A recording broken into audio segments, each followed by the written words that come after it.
As said in one of my previous videos, I've been making plans to go on a nomadic trip that will last roughly around a year or so, depending on if I can make enough income, which then I will use to fund my travels and business. I still haven't decided on an exact date. It is currently ranging from the earliest in March of this year to as late as whenever, with the biggest factor being, of course, money and how much I have when I start. The most concerning thing for me is having to go back to a 9-to-5 if I'm not able to continue funding myself. That is why I want a proof of concept first before dropping everything and going into it, so I won't have to worry about that. So that's another topic for another video. I can go way more into that.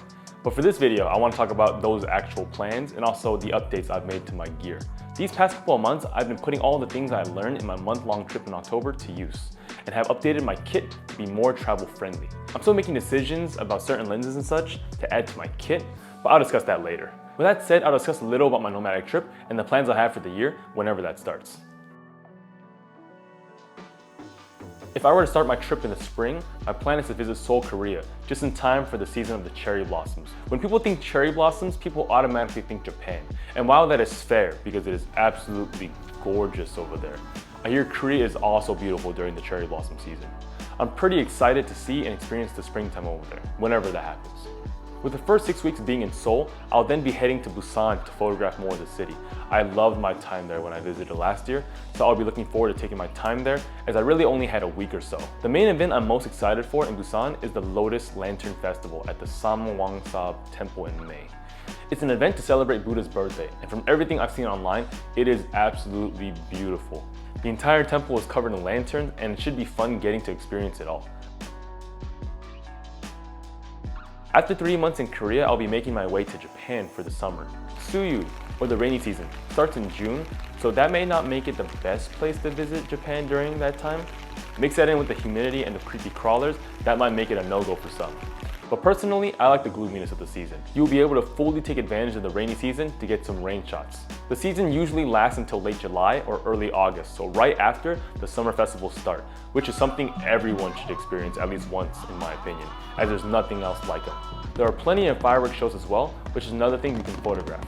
The humidity though, that can go away. And the bugs too, of course. After Japan, my destination will be Bangkok, Thailand. With the way the tourist visa works there, the initial stay would have to be 30 days, and then after that, it can be extended for another 30 days. There are a bunch of nice temples around Bangkok that are stunning, from what I've seen at least. It is also a country I haven't been to before, so just being somewhere totally new to me is exciting. Getting to know more of the culture, the surroundings, the language, the food, and everything else is one thing I like to do when traveling somewhere new. And for me, that is what traveling is all about. Being that I've never been to Thailand before, I don't really know what to expect, but I do have a bunch of locations I want to go, so I will share more of that when the time comes. Getting into the fall time, I found it the perfect opportunity to visit Jeju Island back in Korea. Unfortunately, I didn't get to visit Jeju Island last time, so I definitely want to visit during the fall time. The colors should be to die for. Getting around the entire island is pretty tough though, so I hear rental cars is definitely something to get if traveling around the island is something you want to do. In order to do that though, you need an IDP or an international driving permit. So if you want to drive around Jeju Island or honestly just anywhere internationally, you will definitely want to get one. I'll link the site below, but I'll be applying for one so I can drive through Jeju Island and other places that I might find myself wanting to explore where there's no transit. After a week or so in Jeju Island, I'll make my way back to the mainland and prepare for the winter in Seoul. I've never really experienced snow, like snow, besides a couple of times it snowed in Tokyo, and even then, that wasn't really crazy snow. I hear it snows like crazy in Seoul, so I'm definitely looking forward to that and photographing the vibes that snow just gives off naturally. Plus, I just love winter in general. In LA, our winters aren't anything special, it just gets cold. And when I say cold, like cold. Once the winter ends and the spring inches closer, I'll be heading to Japan to experience the cherry blossoms once again. I'm hoping the Japan travel bug will be back to pre-COVID levels. Springtime is always busy, but I can't even imagine how busy it'll be in 2023, as it'll be the first spring after reopening their borders. When I first arrived in Japan to live there in 2018, I landed right when spring had just started, so it will definitely be a special moment for me. I can't wait to get more photos of everything, as at that time I really only had my phone. With that ends the plans of my first year in my nomadic trip. I have the second year planned out, but I'll have to see how the first year ends up being. Then I'll start looking into how the second year would turn out. Again, all these plans for me are very flexible. I originally had a plan for March 2023, but if I do choose it to start in fall of 2023 or winter of 2024, I'll have a location planned and ready to go. Now that the trip has been talked about, we can get a bit more into the gear talk and see what the travel-friendly kit that I mentioned earlier is. I previously had 2 cameras and 6 lenses with me. You can definitely say I overpacked with the lenses. The major culprits of why my bag was so heavy were definitely my 100-400 GM, my 35mm 1.4, and my 16-35 GM. I say those were the main culprits because not only were they the lenses that were the heaviest in my kit, they were also the ones that I used the least. The 16-35 GM was really only used for the wide end, and I never really found myself needing the 2.8. So instead, I sold my 16-35 and opted for the 16-35 PZ f4. This lens is half the weight and way smaller than the GM. That was enough to sell me on the lens already, but the image quality is fantastic from what I've seen, both from myself testing it a couple of times and the video reviews talking about it. It also makes for a great vlogging lens as it's so light and it's not that long, so your arm won't be as tired compared to, let's say, the 16-35 GM. Moving over to the 35mm 1.4, I just never used it. I actually don't even know why I bought it in the first place. I heard a bunch of reviews saying how great the lens was, and I guess that's what made me buy it, only for me to barely pick it up and use it. That's really the only reason, honestly. Other than that, the lens was great. It just wasn't for me. 35mm isn't particularly a focal length I use a lot, which may be strange for some since that's considered the most quote-unquote street photography lens, but I don't know, it just isn't for me.